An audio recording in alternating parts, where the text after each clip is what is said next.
एको पल दूर न रहत रही, साथ न छूटी कहत रही।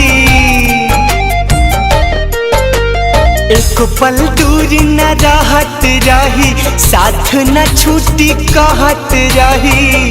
और तने बात भगवान कहाँ चली गईली हमर जान।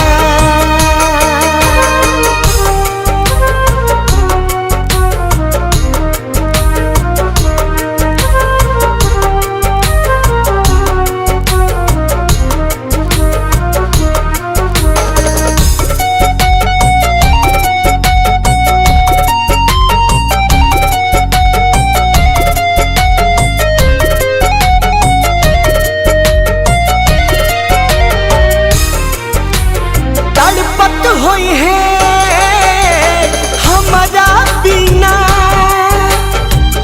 गिरत होई आँखिया से पानी।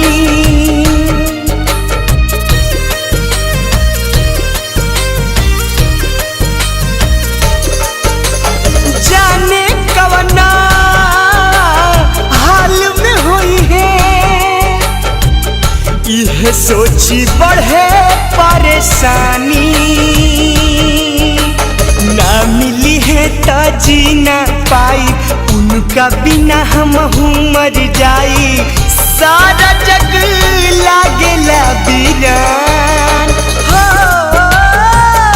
कहाँ चली गईली हमर जान।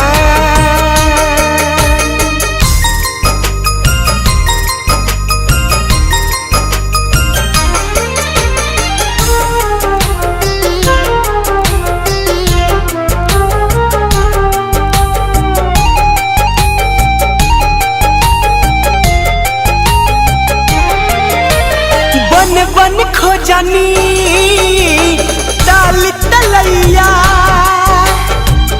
कतही नयली नजरिया।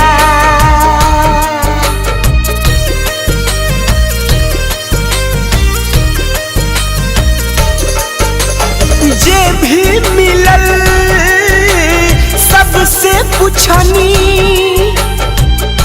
केहू बतावे न खबरिया।